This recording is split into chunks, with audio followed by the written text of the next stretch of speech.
Jams, jams, jams. Picture books and jams. Welcome, everybody, to PBJamz. Music and picture books, what a perfect sandwich. Squish them all together, what a yummy snack. PBJamz, yummy books and music. PBJamz, reading, writing, teaching. Well, good morning or afternoon or whenever it is, wherever you are. For me, it is a very, very, very rainy on top of snowy day here in southeastern North Carolina, which is very unusual for us, but we have enjoyed a few days off from school, which I have relished. And I am also relishing having with me today Cynthia Weill and her beautiful, beautiful book, TOCAMOS, which is a bilingual book, and she is going to tell us all the deets, and it is so rich and full. So thank you, Cynthia, for being here with me today. I'm delighted. Thank you for having me. Yeah, so fun. So talk to us to start just about where the idea for this book came from and anything that you want to tell us about the process. And I know it was a very long process, so feel free to go into as much detail or as little as you want to about how this book came to be. Sure. Okay. So, Tocamos is the ninth book in a series titled First Concepts in Mexican Folk Art. And I started the series almost 20 years ago. I had been a Fulbright exchange teacher in Mexico City for a year. I came home. I went to Southeast Asia after that and ran the education program of an NGO. And in both countries, I was madly in love with the crafts. And I did a book in Vietnam with an embroiderer. And then when I came back, I thought I would like to do more books with artisans, people who are making folk crafts. So my first book, and many of your viewers probably know how crafts rich Mexico is, and particularly the state of Oaxaca. Oaxaca has something like 14 recognized crafts that are wood, tin, um, palm weaving, ceramics, tinsmithing, and I was fascinated with all of them. And I kept looking at them, thinking, how can, as an educator, how can I use these things as educational tools?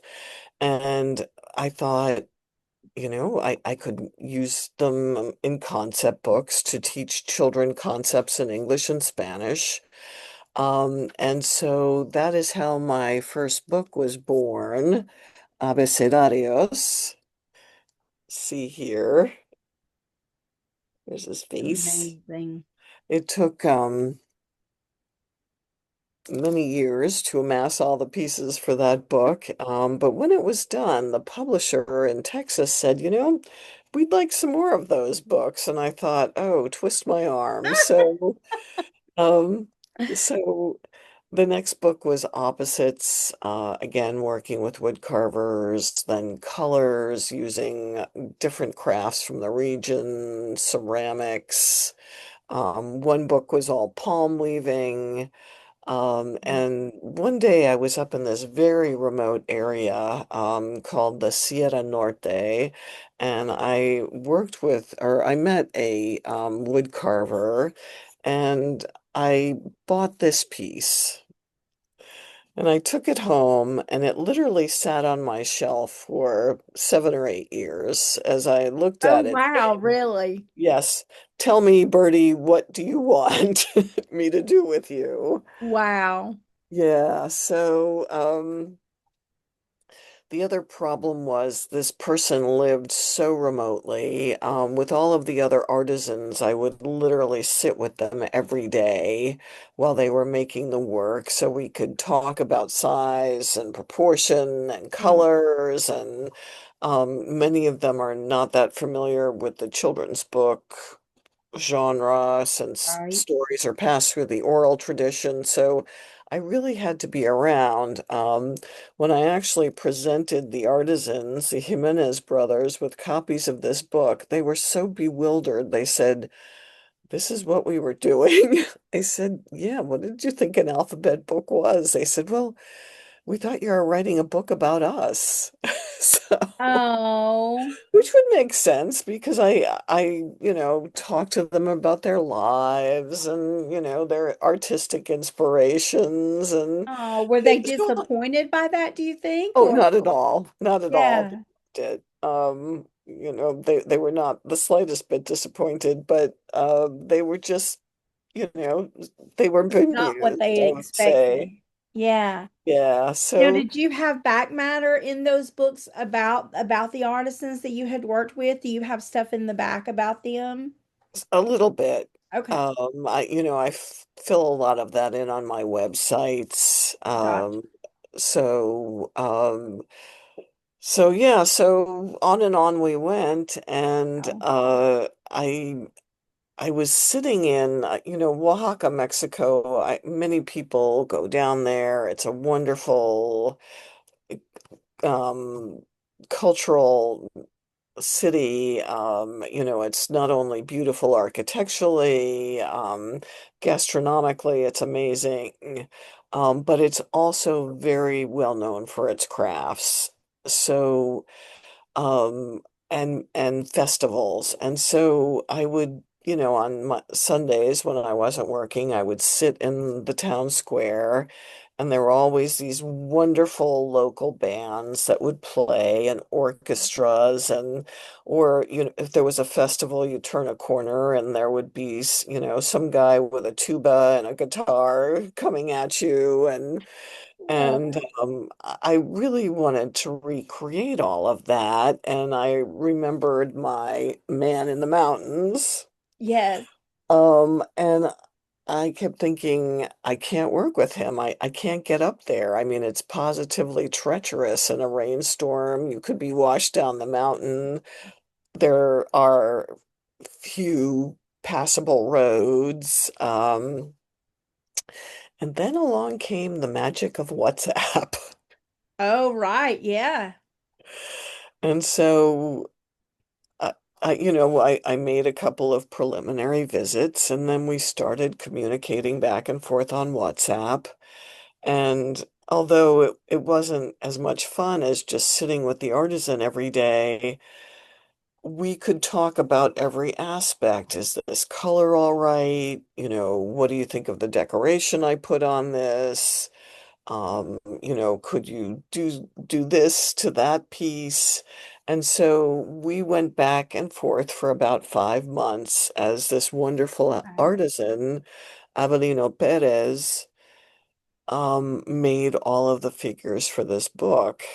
And so, um, technology changed everything. The other thing was, sometimes I would go up there with I worked with the same cab driver in Oaxaca for over 20 years, and Oh, wow. this guy has humored me for years, and we would search for hours for someone. But then along came GPS, Yeah. and we could actually find people. So technology, even, with handmade crafts, just made it all doable. So finally, a couple of years ago, I made one last visit up there. I picked up the final pieces, took them home, and they were photographed and ended up in the book. And here is the cover of that. It is so amazing. So amazing. So when I was looking at the book, like I didn't realize that those were like wooden figures that had actually Mhm. been carved and painted. And then when Cynthia had sent me a little slideshow with some images, and I was watching as they kind of came to life, and it's so amazing. Look at these characters. How precious are they? So Oh my goodness. you a sense of this guy. I love it. Yeah, it was so hard to give them up. Um, I, because I live in New York in a very small apartment, I cannot keep all of these Oh things. no. What you see here are pieces that I have in my office, but the Field Museum of Chicago very kindly offered to take everything.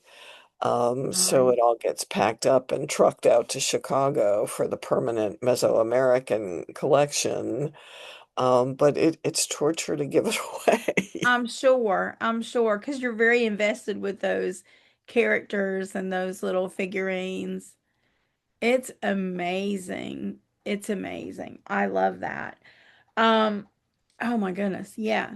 So much that we could talk about. So I'm Cynthia sent me this slideshow, so I'm gonna share with you in the episode some of the lovely pictures of the process of this. It's just absolutely amazing. And I think, and so now you're bilingual because you taught Spanish in Hmm. schools, right? So all of this communication that you're doing with them is in Spanish, I'm Uh-huh. assuming. Yeah. Um, gosh, just all the trips that you've made. I'm so impressed. I'm just absolutely flabbergasted with how expansive a project these have been, and how many of these books, and like I'm just like, okay, now I got to go read all these books, Cynthia, every single one of them. I do not have time for this, but I'm going to have to go do this now. It's amazing hearing about all these artisans and the work that they've put into it, and how you have gone and traveled and worked with them. So, Well, really, working with the artisans has been my lifeblood. Seeing them recognized for their lifetime achievement is so lovely. And yeah. af every time a body of work gets donated to the museum will write the artisan and say thank you, and we're so happy to have these pieces. And it just means so much to them. Yeah. And then once I actually wrote to the Mexican ambassador to the United States, and I said, maybe I just want you to have some of my books. I think you'll enjoy them. And he wrote back the sweetest letter saying, Oh, thank you for Mexican children growing up in the United States away from their culture. These books are so important, and I just can't yeah. thank you enough. So it's lovely. That is lovely. That is definitely lovely. And for sure, I mean, they get so excited, we have a relatively high Hispanic population in my school, and even just speaking the little Spanish that I know to them, like just giving them that little quick window, they get so excited. And so I can imagine how having books with the art that they're used to seeing on the streets, and the things that are part of their culture and their language as well, just coming to life on the page would be really amazing for them. That's awesome. Um, So we've talked a good bit about the art and the process. Talk to us about, and you did mention, like, I kept seeing all these bands and these different um sets of instruments, which I think is so cool when like instruments come together that you don't necessarily think about putting together. Like I think that's so cool. Um but talk to us about the music and where it shows up. I mean, the very title of the book is Tocamos, which is let's play, right? mhm. Yeah. Yeah, let's play music. Let's Yeah. play music. Yes. Yes. Yes. So talk Tokar, to us the about the verb is to music. play music. So again, I actually sent you a little clip of the band that the orchestra that gave me the inspiration. I Oaxaca, it is so festival rich and so music rich, and um it, they have their own particular take on different movements. And so I wanted to have a book that reflected a traditional Mexican orchestra. Yeah. That was my goal, and I was very fortunate in the photographer that I worked with because for years he photographed Latin American bands. And so Oh, he was like, this is how things should be positioned, and these are the pieces, because I had multiple pieces that had been made. He said, these are the pieces that need to go in. And so that was really very, very helpful. yes. And so that was the placement. And then, of course, the artisan was only going to make pieces that he knew that were part of his world. So, for example, this piece, the double bass, is a critical element of a Mexican band or orchestra, and an accordion always, Right. guitars, but then these other instruments show up, maracas, Of course. Yeah. um, a harp, Oh, nice. Yeah. um, always helpful to have a few singers. Of course. Yes. Yeah, so between the two of them, they really supplied what was needed for this orchestra. And then of course, you had said, what is one secret that you want everyone to know? Well, if you were a Spanish speaker, you would know this right away. But English speakers don't catch this. Of course, in the United States, we many conductors are women, Right. but not necessarily so much in Mexico. Oh, that's Um, interesting. yeah, it's far less common. Hmm. So I really wanted to introduce some girl power. And so there's a point where we say conductor, please. Yes. But only if you spoke Spanish would you know that it's a La female. directora. La Sí, conductora, por sí. favor. Yes. So, so we snuck that in, Love thinking, it. yeah, and my translator, I do speak Spanish, but I worked very closely with a professional translator Oh, who, okay. because in a bilingual book, you just can't make mistakes. Right. Get picked up immediately and could Sure. make a work unsaleable. And so she had grown up in Mexico, and she said one of my sisters wanted to be a conductor so badly, and she was never allowed. She Oh, actually had to leave the country to realize her dreams. So we both felt very vindicated to sneak that one in. absolutely. Yeah, that reminds me. Are you familiar with the book Mamiachi and Me? No. So Jolene Gutierrez, she's a Colorado author, and she and her son actually worked together on that book, and it's about the female mariachis. Oh. So that might be something interesting you might want to take a look at as well. Jolene's a good friend of mine. She is, and Mhm, that book is so fabulous, and she has tons of back matter about the female mariachis and the difficult time they had. So mhm, that very much ties in with what you're talking about with the female conductors as well. Yeah, they were not allowed to participate. Yeah. mhm. So Yeah, so things are changing everywhere, and there are a few female conductors, but we were glad to slip that in. of And course. Yes, I love it. Yeah. And so that's a great thing for, parents and teachers and families to point out to their kids, mhm, especially for their young girls, you can do anything you set your mind to for sure. So, absolutely. yeah, what a great message. I love that. Um, oh my goodness, I could talk about this book for a really long time, and I'm so anxious to go check out your other books now as well, but I know our our time is winding down. I want to honor your time. Before I move to the last question, though, I want to give you a chance if there's. I know this history is so rich, and your work with these artisans and with this book is just so personal. Is there anything else that you would like to share that I haven't asked or that we haven't talked about yet? Well, it really has been the honor of my life working with these artisans. They have been my lifeblood. The royalties from the books have paid for multiple small surgeries. Poor Avellino has got to have surgery on his eyes, so we Tocamos was able to help him with some of his medical bills, and Awesome. yeah, so th that has been a wonderful aspect, and I hope to continue in the future, just recognizing these wonderful artists for their lifetime achievement in the work. Yeah. Yeah, that's amazing. Yeah.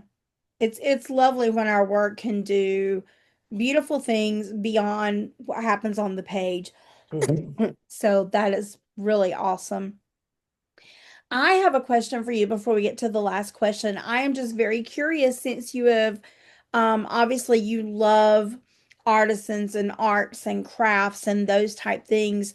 What is your craft of choice? Like, do you do things with your hands as well as being a writer and a teacher and a Spanish speaker and all the things? That is an excellent question. Uh, I'm also trained as an art historian, which sort of defines me.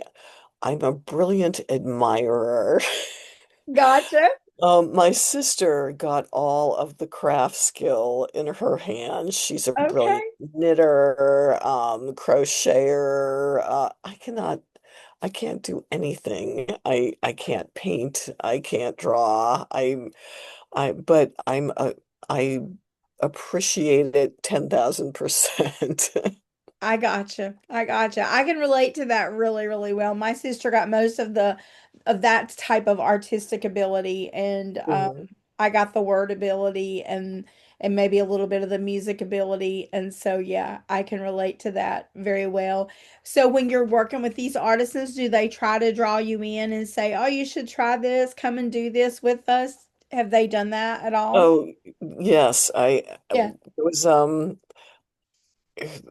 for quite a while when I was spending a lot of time in Mexico. I got invited to all the baptisms, Oh, the 15th birthday parties, yeah, the yeah. weddings, the um all of that, and it was wonderful. And um so yeah, I was definitely included as a family member, because a lot of times I'd be sitting there all day. I'd be Yeah.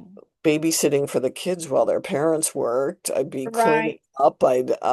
Yeah. After a while, Yeah. they were like, "All right, you're not going away." So Might as well adopt you into the family. Yeah. That's yeah, fabulous. That's yeah, awesome. Um, well, so that brings us up to this last question. I hate to see this interview end. I've just had a blast chatting with you. I could talk to you that's for a a fun. very long time. But let's talk about, in the first place, I'm curious to know, are there more books coming in the series? I'm hoping to do one on school, Okay. because I haven't done that. And I'm thinking take things why it's so wonderful to go to school and Yeah. what you can do and learn there. What are your takeaways? So I'd like to do that. So definitely, I'd also like to write some more books for the adult market about some of the artisans. Many that I've worked with for the past 20 years are aging out. And I Yeah. just want to give them one final word before they leave us. Yeah. So, That's awesome. Have you done, um, you may have said this already. I apologize if you have. Have you done adult work um, before? a little bit, Yeah. Okay. yeah, some, but it's been mostly work for children. Yeah. Yeah. Well, I mean, that's quite a body of work that you have. So beyond this series and this adult work that you would like to do you have other things in the pipeline, other things that you're working on, or is this pretty much keeping you very busy and taking all of your time? Well, I'm the director of a Center for Children's Literature here in New York. So I work quite a bit with authors and illustrators too. So I'm usually talking about their work. It's very unusual that I talk about my work. Right. So it's, this has been a very pleasant opportunity for me. But I feel it is very important for authors and illustrators to have a voice, and to promote their work in every way that I can. So that's taking up most of my energy these days. Yeah, I can relate to that as well. Yes, absolutely. But I talk about this often. I think, we hear that quote, a rising tide lifts all boats. And I certainly hope that that's true for your sake as well as for mine. I think when we lift each other up, then we rise too. And Absolutely. so, yeah, hopefully that is the case for you as well. But I'm sure that whoever's going to watch this episode is going to be like me and they're going to go, oh, I think I need to check out all those other books that she has written as well, because this has just been incredibly fascinating. I too, like, I really enjoy arts and crafts, and I'm not very, like, I can do very very simple, I mean, like, super simple things. Like, I don't knit, I don't crochet. As a matter of fact, my friends tried to teach me to knit once. They were both knitters, and for my birthday one year they got me yarn and needles, and we were at a conference together. I think we were all teachers, and so we were all sitting in the room and they showed me the basics, and they're sitting there just happily knitting and they're chatting and they're just doing all the things, and I'm going, Yeah, and they're going, Tawny, you don't look like you're having fun. This is supposed to be enjoyable. And I'm like, I don't think I'm very good at this. It's not enjoyable for me, not yet. Maybe one day, but it never did. right, Like, I never got right. better at it. I kept trying. But yeah, it is not my cup of tea at all. Not at all. Uh, So yeah, no, we yeah. admire it on other people when it's done. Exactly right. Yeah, I love it. Like, I have scarves that they knitted for me, and I love them so much, and I do very much admire the artwork and the, yeah, but it's not for me either. Um Mhm. yeah. Well, thank you so much. This has Thank been you so very much. information. Have a best of luck with your wonderful work, and I'll look forward to seeing you again one of these days. Thank you. I hope so. Actually, I'm going to be in New York this summer, so in the city, just for a very quick visit. But my publisher, Raycraft, is there Oh, in New York, and so I'm hoping to stop in. So yeah, you never know. Our paths may cross. We'll see. that would be lovely. Yeah, yeah. Well, thank you again, Cynthia, for being here. And thank all of you for being here with us. I hope that you have enjoyed this conversation as much as I have. And I hope that you will absolutely check out Cynthia's book, Tocamos, as well as all of her other books with the amazing art that's included. And just check those out. Look at that. They're just fabulous. They're so colorful and bright. And it's just amazing that all of those are like handcrafted items Hmm. that are being photographed for these illustrations. So just Yeah, fantastic. yes. I should mention the publisher Lee and Low, they've been delightful to work with. So Excellent. Yeah, thank you for shouting them out. Well, thank you guys for being here. Cynthia, thank you for being here. And I hope you all have a very blessed rest of your time. And we'll see you next time on PB Jams. adios. And bookish Adios. songs, tips for music teachers, interviews and